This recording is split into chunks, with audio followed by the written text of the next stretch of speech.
G'day Jafffa Adventures, Terry King here. Welcome to the channel. Today I'm going to talk about rooftop solar panels. If you've been following along on the channel and you've seen the Cape video series, you would have known that one of these 3 solar panels is dead and it died on me during the trip.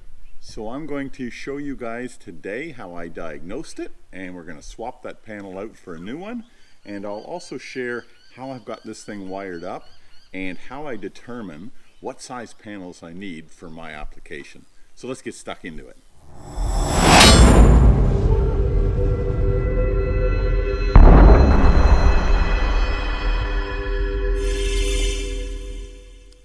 So the reason that I could tell that I had something funky going on is I know in maximum sunlight that these 3 panels, which are 115 watts each, deliver me around about 15 amps.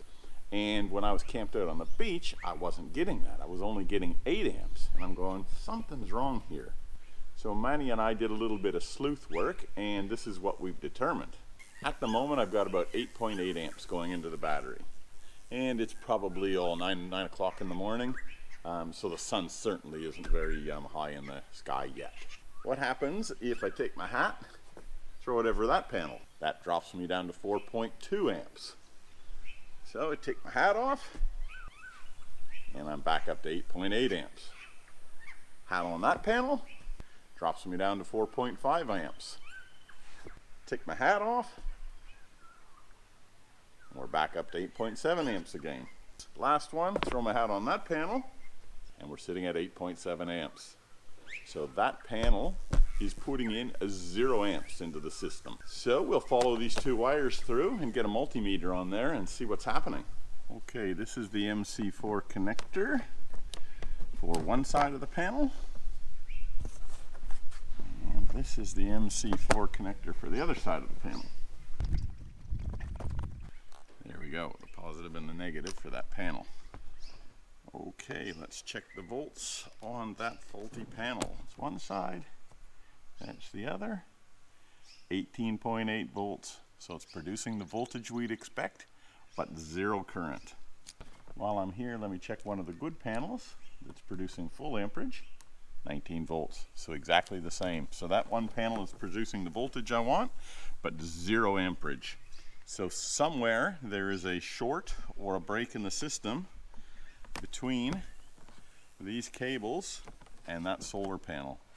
And because I'm getting voltage, I know that these cables aren't broken, so I've got a circuit, a proper circuit that's running through there. What that leads me to believe is that I've got a bad contact somewhere between that rectifier and the load.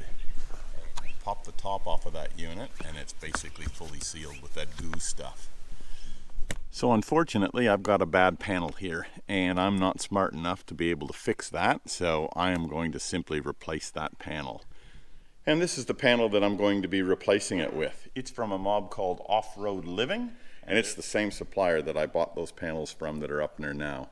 Now you might say, hey Terry, what the heck are you doing? You know, you've bought a panel off them and it's crapped itself, why would you go back again? They've been up there for 4 years now. I'm going to put it down to bad luck as opposed to a poor quality product. Whether that bites me in the backside over time, we'll see, but the other 2 are obviously still going strong.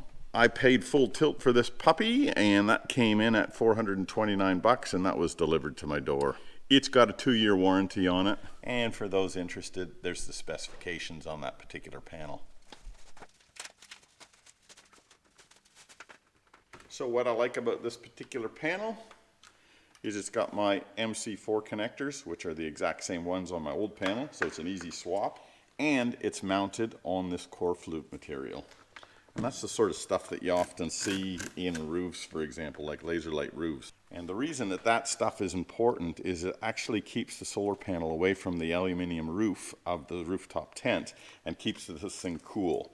Because as most of you guys probably know, heat reduces the efficiency of a solar panel. So the cooler that you can keep these suckers, the more efficient that they are. Now when I bought those panels originally, they didn't come with this core flute material. I actually had to mount it myself. And this is what I did when I bought the panels originally, because they didn't come with this core flute. So I went to Bunnings, picked up some of that core flute, cut it into these small strips, glued those strips down to the rooftop tent, and then glued the solar panel down onto those core flute strips. And that's worked very, very well. That keeps those panels nice and cool because you can get some air movement between the rooftop tent and the panel itself. And what you want to bond it down with is this Sikaflex 252. I found this stuff sticks like absolute nails. It's expensive, it's 20 or 30 bucks for one of these tubes, but if you want to do the job right, pay the money and get the good stuff. But as you can see from that new one, they actually mount it on core flute now, so I don't need to do that, which is awesome. This is the new panel just sitting in place. These guys here are 115 watts, my old panels. This one's 120. And what you can see is it's actually one cell longer. So I don't know whether that's good management or I've just fluked it, but if I had 3 of these 120s to start with, I wouldn't have had the room to mount up these cables. But given the fact that this front panel is the one that shit itself, that was pretty lucky because that still allows me all of this area to mount the cables. If it was this back one that crapped itself, that would be a big pain in the backside because of all that wiring. So first thing I'm gonna do is pull this old panel up. If I can. Man, that was not gonna come off of this tent.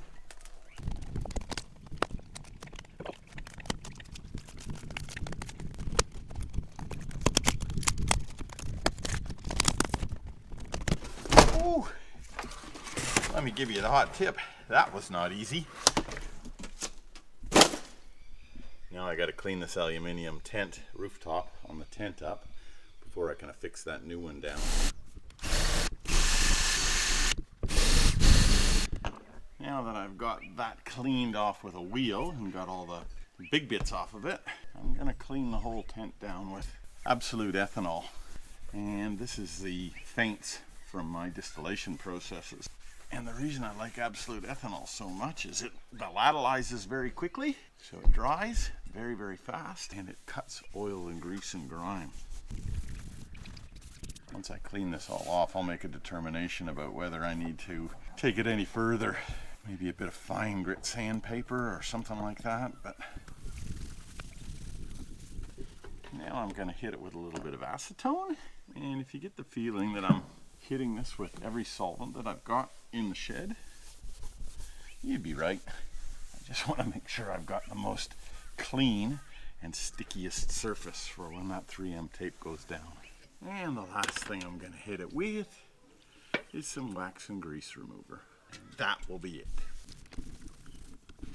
Well, I guess it's a moment of truth. Peel off this 3M tape and stick it down.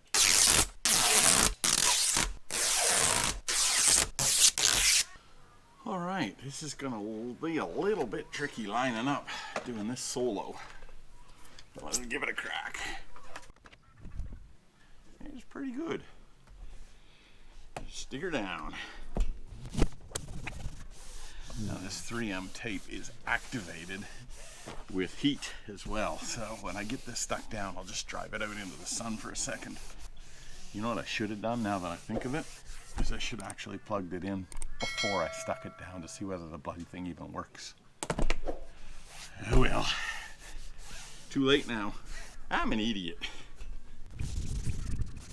I'll pop that out in the sunshine and let that bond for 15 minutes or so.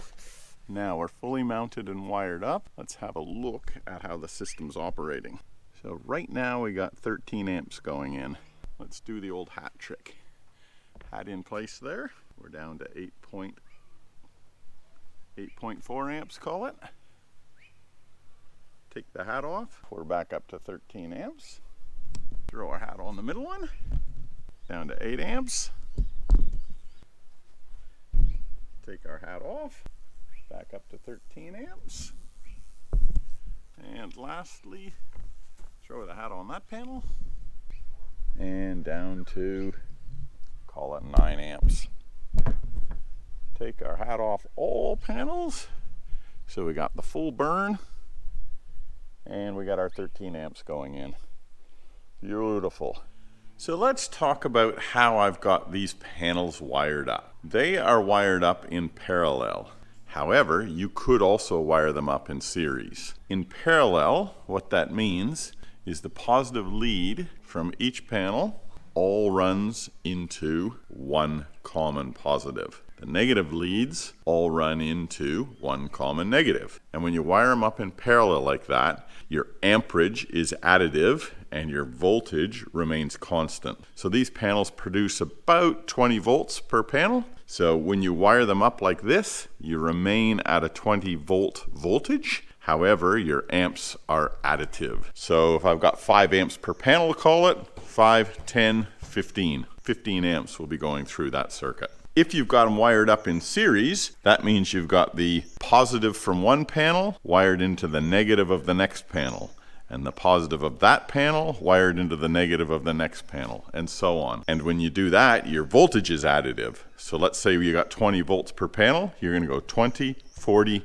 60 volts going through your connections. Your amperage, however, will remain constant at 5 amps in my case here. I did not have a choice. I had to wire these up in parallel. And the reason for that is my RedArc BC-DC charger will not take voltages over, I think 32 volts is its maximum. So that made my decision very, very easy. Parallel wiring it is. So how's that look? Well, you've seen it up here on the rooftop tent. You've got all 3 panels going into a common positive and all 3 panels going into a common negative. And those cables that you see on the roof for my solar panel are just held in place with these little clips. I've glued them to the roof of the solar panel with that Sikaflex 252 and then just run a zip tie through them. And these little suckers have been up here for years now and they've never come off. So I can rate this as a solution that works. From those panels, it runs into that Anderson plug, which is on the top half of the clamshell of the tent. And then it runs out through this bottom Anderson, which is on the bottom clamshell.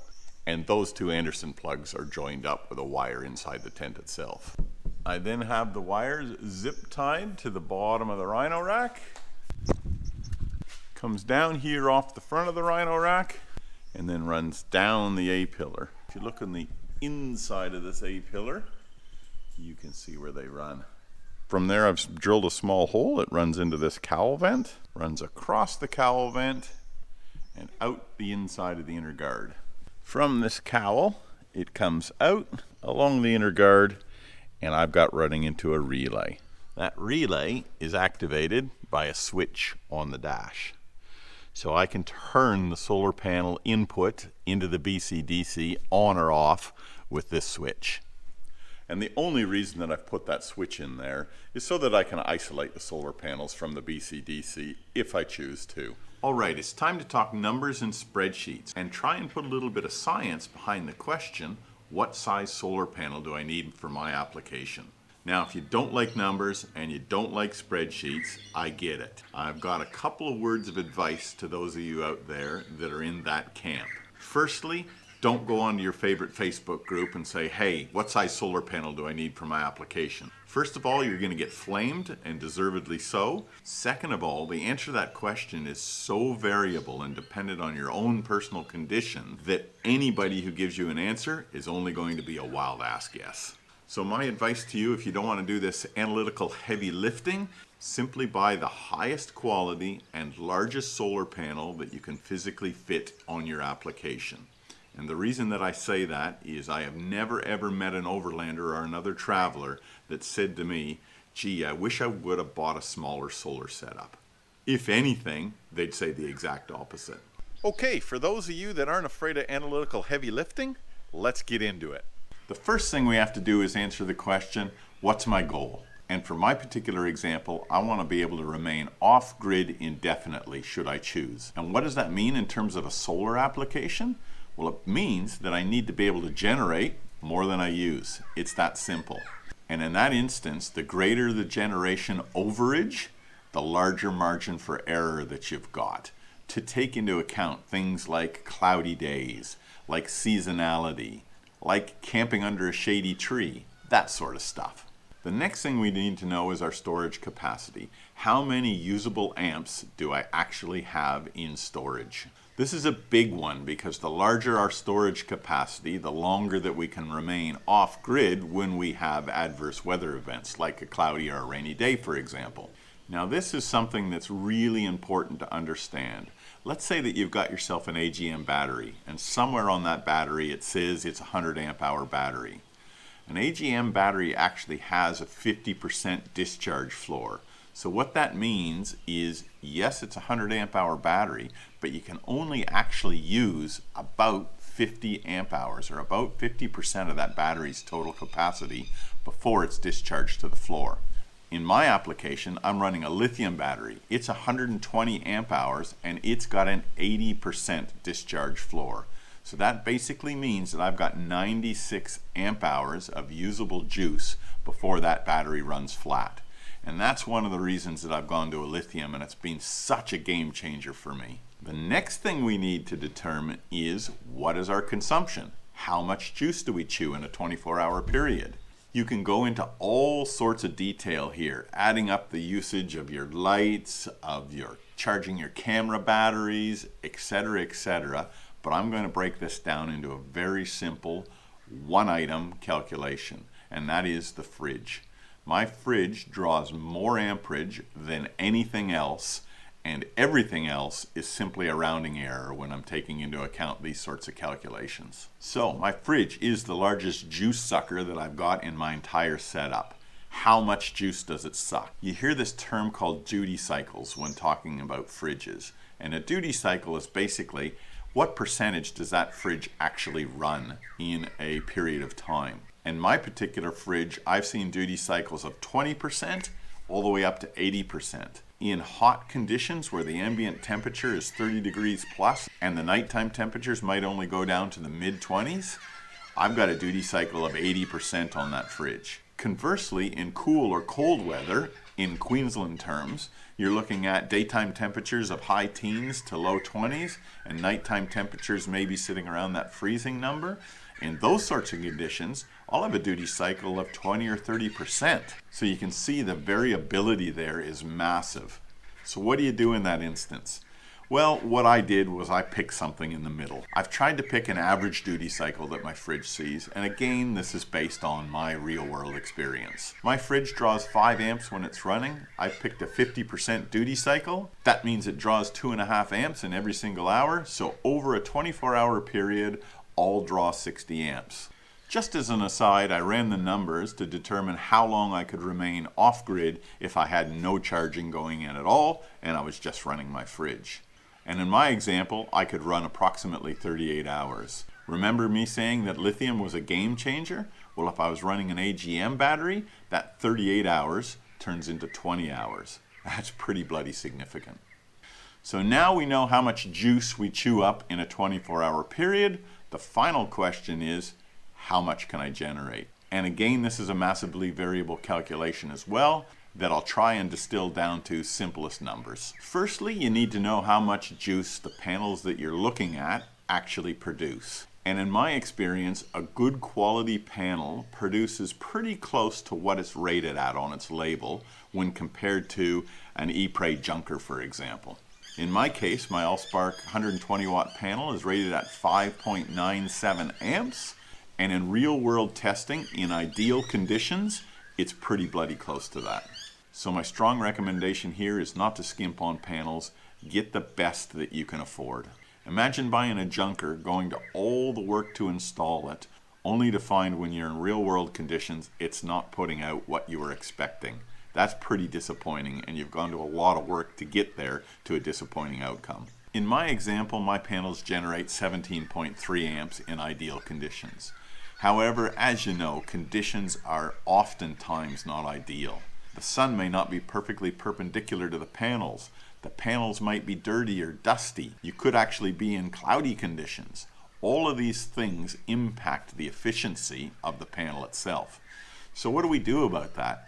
What I've done is I've thrown an efficiency factor at this thing, and I've said, okay, if 17.3 amps is completely 100% efficient as per the rating, what efficiency factor am I going to throw on that to dial it back? And I've picked 70%.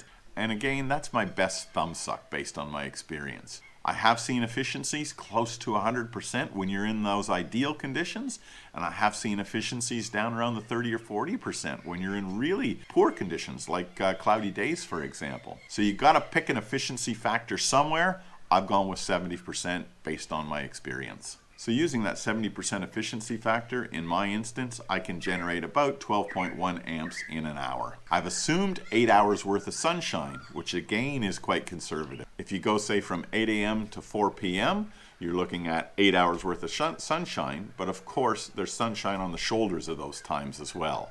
And I haven't taken that into account. So that builds in a little bit of fat in our calculations as well. So let's assume we pull up to camp, we've got 96 amp hours in our battery, it's full, we're ready to go.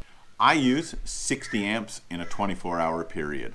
I can produce 97 amps in a daylight periods using my 70% efficiency factor. That gives me an excess generation capacity of 37 amps, which is producing about 1.6 times what I'm using. On a good day, that might go up to over 2 times production compared to usage. On a bad day, I would consume more than I can generate. But this is pretty close to what I see in real world conditions. So where did we land when you're trying to determine how big a solar setup you need? You've got to answer those 4 questions. What's your goal? What's your storage capacity?